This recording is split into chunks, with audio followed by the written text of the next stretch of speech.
19 মে 2024 দিনাজপুরের লিচুর মার্কেটে আজকে লিচুর আপডেট প্রাইস। তো বর্তমানে যে লিচুটা পাওয়া যাচ্ছে আজকের দিনে সেটা হচ্ছে মাদ্রাজি, যেটা ডিসপ্লেতে আপনারা দেখতে পাচ্ছেন সেই লিচুর নাম হচ্ছে মাদ্রাজি। সেটা খুচরা বিক্রি হচ্ছে 350 টাকা প্রতি শ।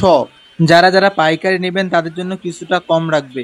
আর যারা যারা চায়না থ্রি, বেদেনা এবং বোম্বাই লিচুর জন্য অপেক্ষা করতেছেন তাদের জন্য আরো 4 থেকে 5 দিন, সর্বনিম্ন 4 দিন তাদেরকে অপেক্ষা করতে হবে। 3 থেকে 4 দিন বা 5 দিনের মধ্যেই আমাদের মার্কেটে বোম্বাই এবং চায়না থ্রি লিচু আগমন ঘটবে। আপনারা যতক্ষণে আমার এই ভিডিওটা দেখতেছেন ইউটিউবে ততক্ষণে মানে মার্কেটে বোম্বাই, চায়না থ্রি, বেদনা যত প্রকারের লিচু আছে আমাদের দিনাজপুরের সব থেকে বড় মার্কেটে চলে আসবে। এই মার্কেটটা যদি আপনারা কেউ সরাসরি আসতে চান তাহলে অবশ্যই আপনাকে দিনাজপুর রেল স্টেশন থেকে 10 থেকে 15 টাকা অটো ভাড়া দিয়ে থানামোড়ে আসতে হবে নিউ মার্কেটে। এখানে আমাদের দিনাজপুরের সর্ববৃহৎ লিচুর মার্কেটটা লেগে থাকে। দেখতেই পাচ্ছেন বেচাকেনা অলরেডি শুরু হয়ে গেছে।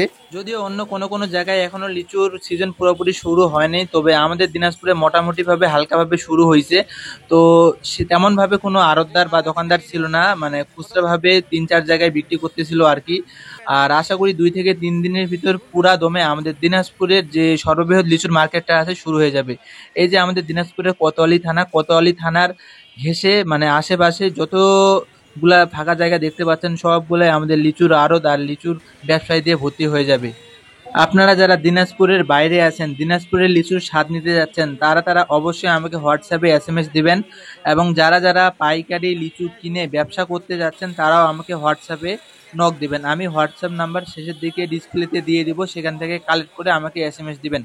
তো এই যে জায়গাটা দেখতে পাচ্ছেন এটা হচ্ছে থানামোড় নিউ মার্কেট বলা হয়। এই সবটা জায়গায় আর 2 থেকে 3 দিনের ভিতরই লিচু দিয়ে একদম ভরপুর হয়ে যাবে। আমার চ্যানেলের সাথে থাকবেন, আমি আপডেট ভিডিও দিব, অবশ্যই আপনারা দেখবেন।